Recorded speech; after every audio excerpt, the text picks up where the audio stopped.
Welcome to the Bible and Our Culture, an outreach radio ministry of Liberty Remnant Church, where we encourage you to view the culture through the lens of the Holy Bible. We're following up from yesterday, talking about the climate change cult and the motive surrounding it. Hi, I'm Pastor J. MacPherson, and this is the Bible and Our Culture, sponsored by Liberty Remnant Church and listeners like you. Glad to have you with us. If you're concerned about the climate change, quote unquote, science and the agenda pushing it, I really invite you to capture yesterday's show, the last show. We were talking about climate change. You can find this radio show rerun as podcasts anywhere you can find your podcasts, but also at our website, libertyremnantchurch.org. And if you click on radio, there'll be a whole bunch of past episodes that you can find, including yesterday's, which is about climate change. Now, I am big in a biblical worldview, and I believe that worldview includes that we do not pollute our environment, our world, but I also believe that God's in charge and that there are other environments besides the geological environment that are also important, namely spiritual environment, moral environment. I care about the environment in my living room and kitchen with my family more than I care about the spotted owl and other things like that. But there's a lot of self-righteous propaganda where angry people want to have a cause, and they found climate change. They're trying to keep the world from blowing up in a few years. And so they've got this self-righteous mindset that they care and nobody else does. And so they're going to do something about it. And often what they do is just embarrass themselves. They deface the Stonehenge in the United Kingdom. They pour paint all over a private jet. They do lots of stupid things that make you wonder, hey, I don't know if I want to be on your side after all. But what does the Bible say?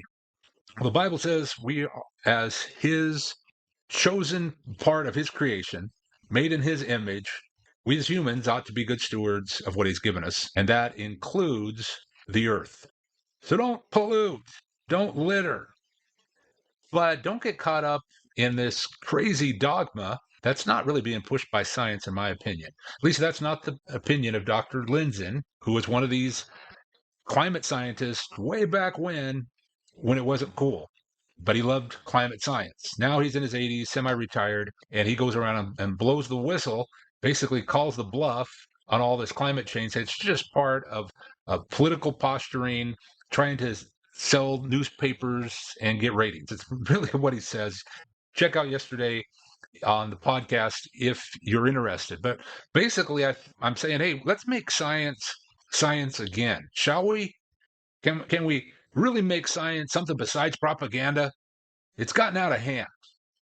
Besides climate change, I've listed other areas where foolish propaganda, where secular worldviews are being pushed according to a narrative, and they're calling it science. But science is merely the package that they think they can get you to believe their religion. Besides climate change, I think this whole gender confusion, they call it infinite genders. You could identify with whatever gender you can imagine. They're calling that science, some of them. And they're even saying that gender affirming care is scientifically proven. Well, you can't make me believe science now. Also, they talk about the unborn human child merely being a clump of cells. The fetus is just a clump of cells. Well, science says otherwise. Now, the brain waves of a child and the heartbeat of a child starts usually before the mom even knows she's pregnant. And they're calling murdering this unborn child reproductive health. And we know it's not. It's not reproductive health. It's murder. But they call it science. And the whole idea with the Big Bang, that we evolved by chance, independent of an intelligent designer, they want to call that scientists or science. I don't believe them. I think that they weren't around to observe. That's what science is. It's the observation and experimentation of the natural world and recording it and organizing those thoughts. Well, who is there to observe how the universe originated? Back at the Big Bang? Well, if God said, let there be light, and bang, there was light, then that's the Big Bang. But we have an eyewitness when we read the book of Genesis, but the secularists, they don't have any eyewitnesses. They can't call evolution science. It's merely religious propaganda. Besides that, even the COVID vaccine propaganda, which came out in the verbiage of science and told it was science, science, science, well, I saw a lot of non-science in it. I waited. I had 11 questions about the vaccine. I thought, well, if you can answer these questions, then I'll consider taking it. I was really concerned, and they wouldn't answer these 11 questions. As it turned out, it was a good thing I asked those questions because they were legitimate questions, since proven true. But I was told I was a science denier because I hesitated to take the vaccine. So yesterday's show, that's kind of what we were talking about. Make science science again.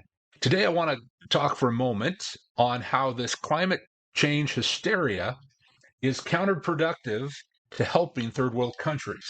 Many people say just the opposite. Well, we're not harmed as much by climate change as third world countries, so it's compassion to help third world countries get past all this climate change. And I'm like, no.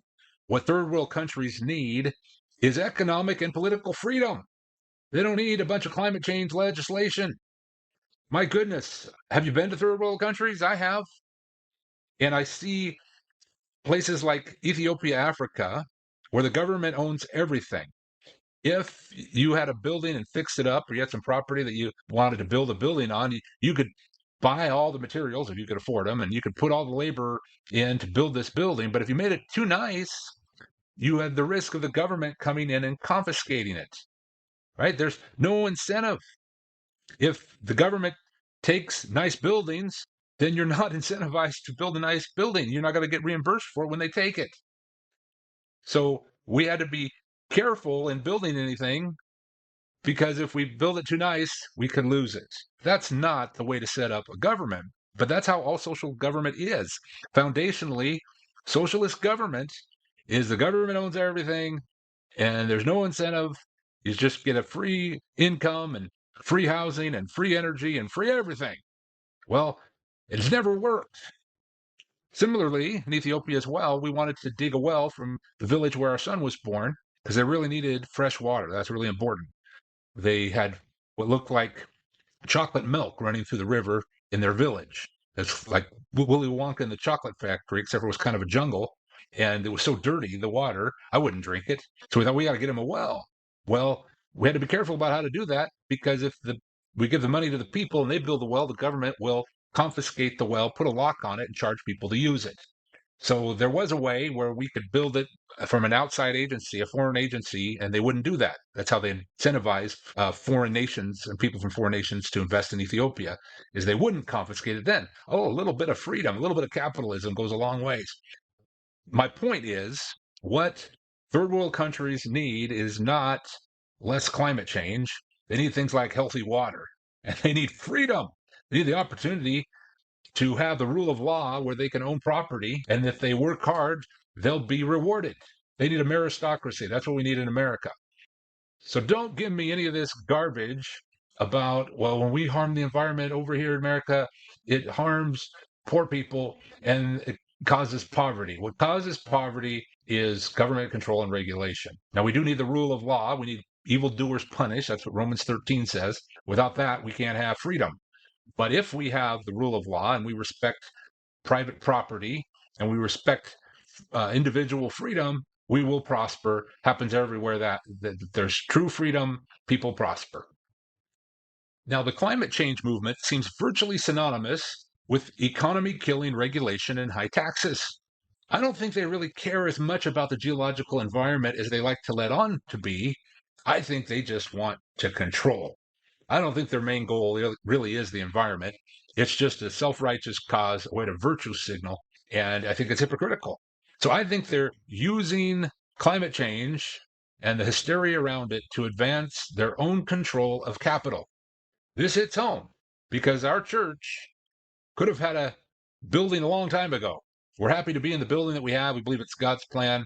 We moved out to 4301 East Day Mount Spokane Road, and we're enjoying it like crazy. But we had a nice family that bought 20 acres, and they were going to give us an acre, but they couldn't because of environmental regulations. So, okay, we're going to just we'll build you can pay for a building, and then we'll rent it out to you basically without much cost, and it'll be like your own building.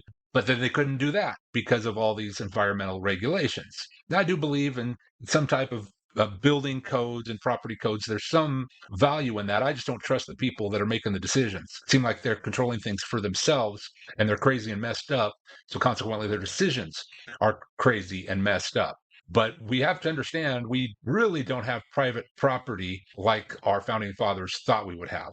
And I'm going to blame some of this on climate change. It's not the whole thing. We were having problems with the encroachment on our individual rights before the phrase climate change was coined, but it has been the Trojan horse to try and take away our freedom and our liberty.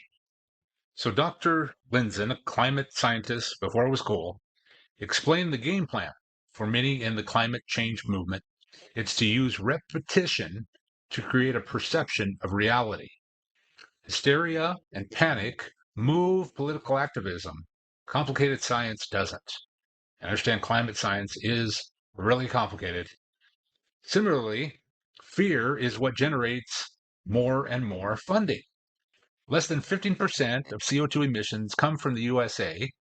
The Biden administration immediately put a stop to fracking and the Keystone Pipeline. Why? If we have to import oil from foreign countries, they will take the profits, and we can't control the pollution they may bring. Right? It doesn't seem to fit. It seems counterproductive.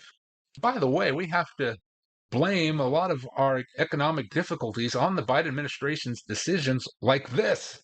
Kind of all starts with this.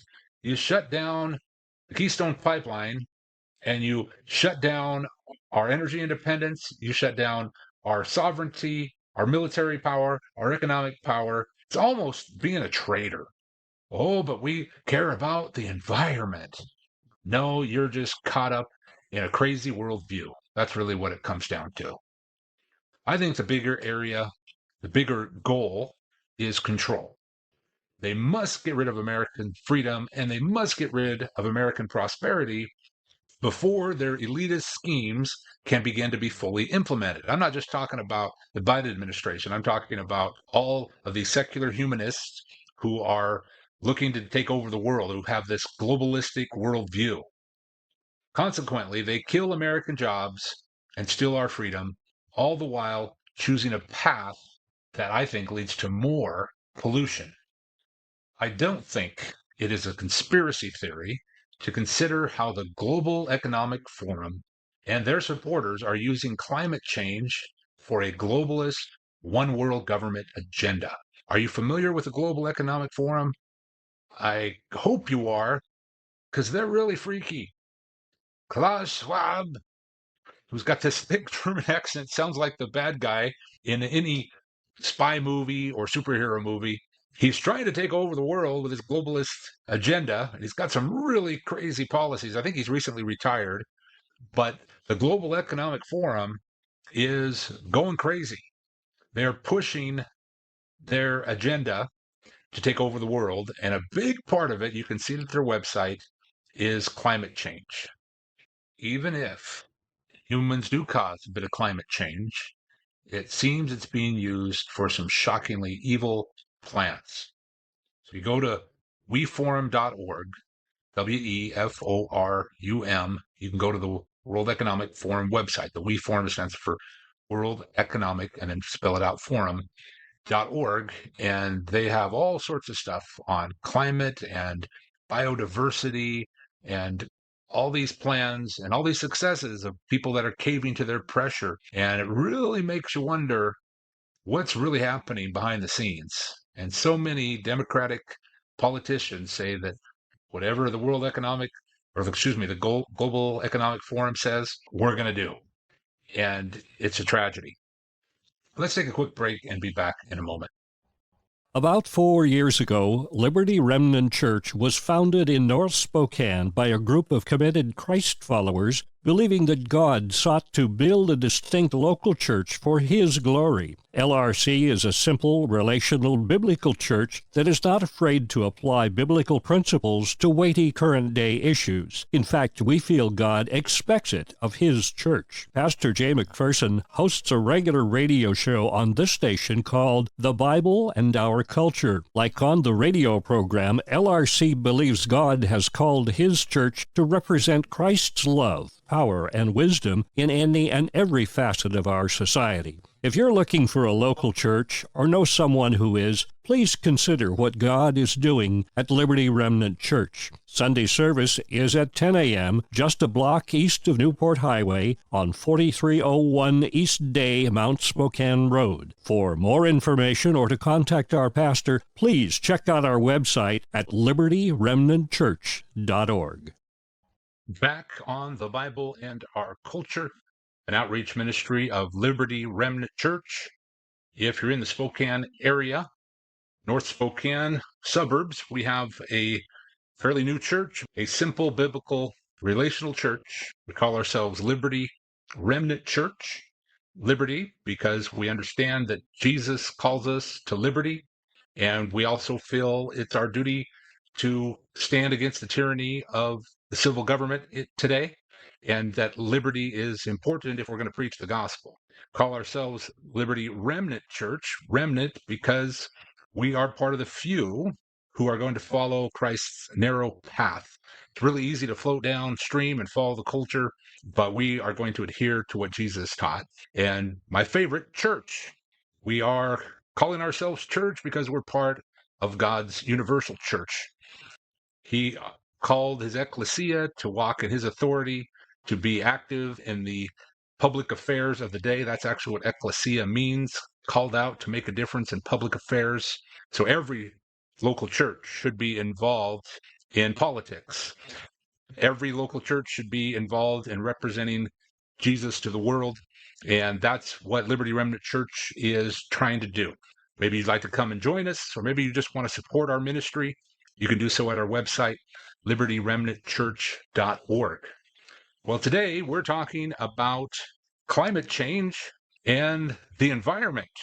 And as I've mentioned time and again, we do care about stewarding creation as God's people made in his image. But when it comes to the environment, why does the geological environment take center stage always? I am far more concerned about the moral environment, the spiritual environment. My goodness, I'm also more concerned about the economic environment because it has to do with our sovereignty as a country. But the hoopla today is to cause us to panic, cause us to freak out, trying to fill our kids full of anxiety, trying to disrupt society, trying to overthrow society. That is what the devil does. He comes to steal, kill, and destroy. John 10:10 teaches, but Jesus said, I've come that you may have life and have it more abundant.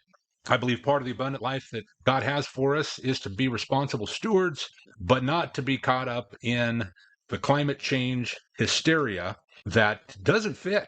And you know it doesn't fit.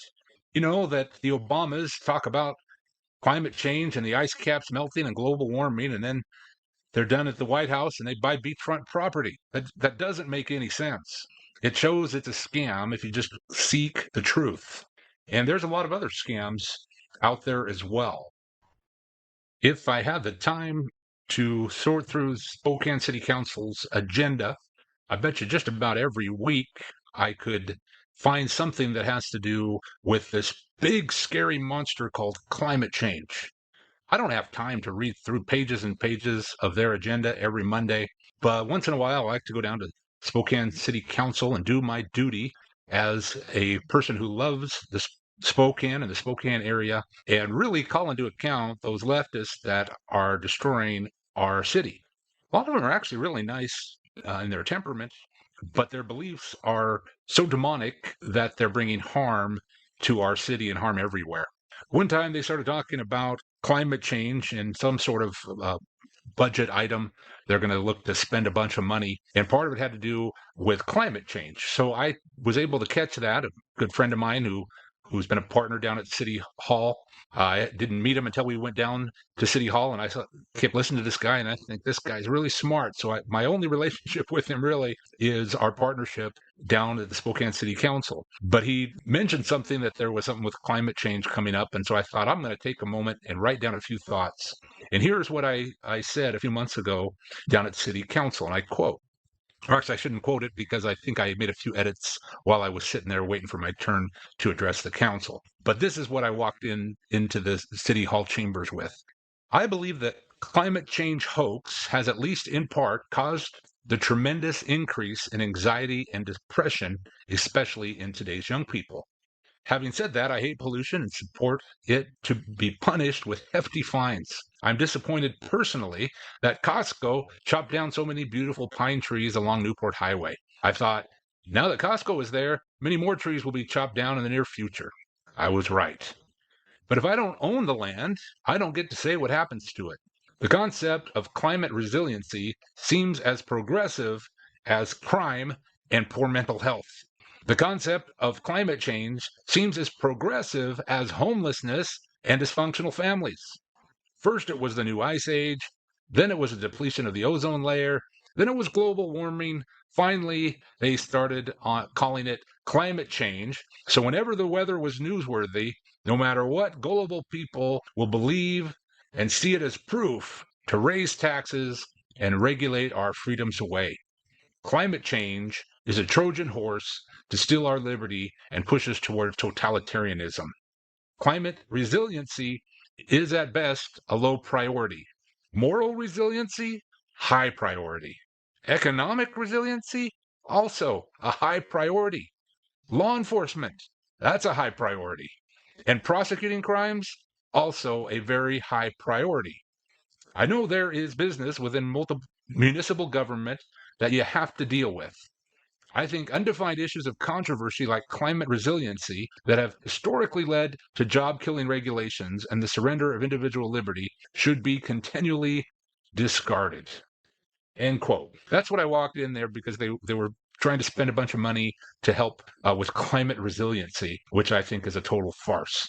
And it was funny, I make that statement, and throughout the night, other citizens that were addressing the city council, as well as a few of the Spokane City Council members, kept going back to it. Climate change is real. Climate change is real. And I'm like, well, if you mean climate change is real, saying that there's spring, summer, fall, and winter in the inland Northwest, then I agree with you. That's why we watch the weather, because the climate changes. But as Dr. Lindsay would point out, there's a big difference between weather and climate. And those who react to the weather thinking that it's something happening to the climate just don't understand climate science. And I don't believe there's anybody really today that understands climate science besides maybe Dr. Lindsay. If so many people who call themselves scientists are pushing this crazy mixed up hoax that does so much to destroy our economy, then I have to think there probably isn't very many out there. And if there were, not very many of them are speaking up. They want to keep their funding.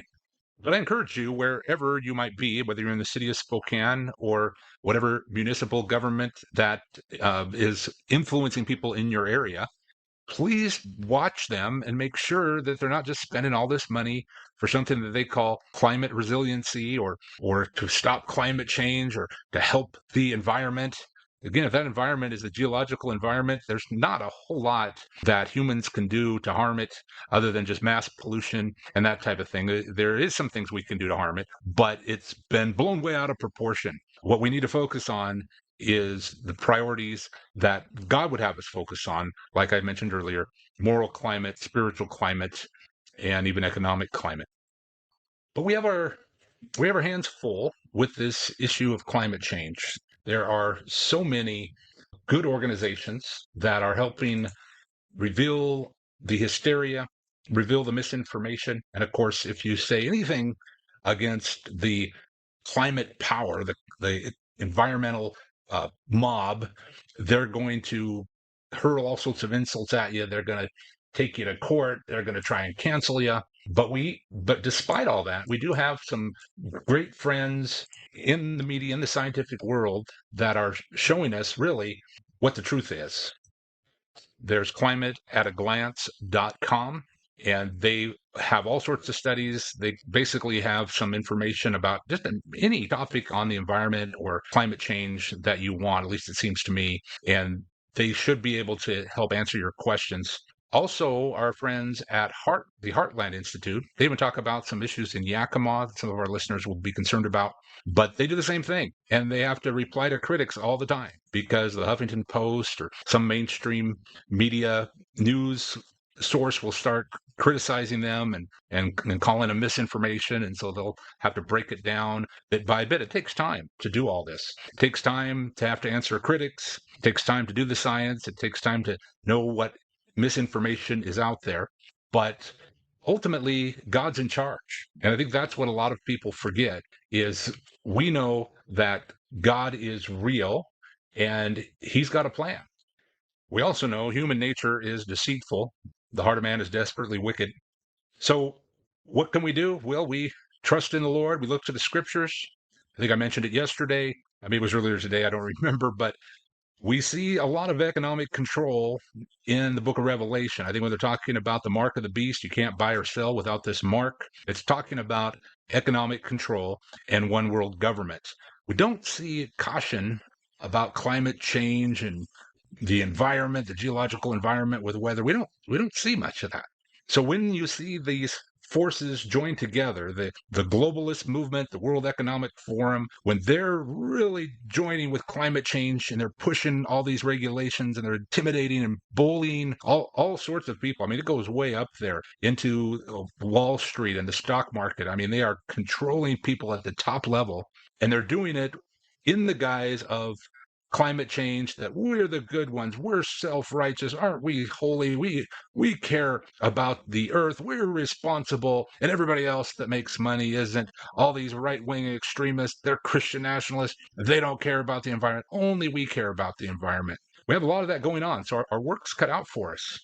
But truth is on our side, and you don't have to understand everything about the latest trend of science to be able to talk this over. One thing that I always come back to is most of us on the right, we like to hunt, we like to camp, we spend a lot of money to buy property with acreage because we love the outdoors, we love nature. And most of the people on the left that are trying to stand up for the environment, they live in the inner cities and are homeless. So it really doesn't add up, but we're going to be there in prayer. We're going to be there standing for what's right and standing for what's true. Catch you next time on The Bible and Our Culture. Thank you for listening to The Bible and Our Culture, an outreach radio ministry of Liberty Remnant Church. If you would like to help support this ministry, you can go to our website, libertyremnantchurch.org/give, and select Radio Ministry. Be sure to tune in weekday mornings at 7 a.m. Thanks for listening. God bless.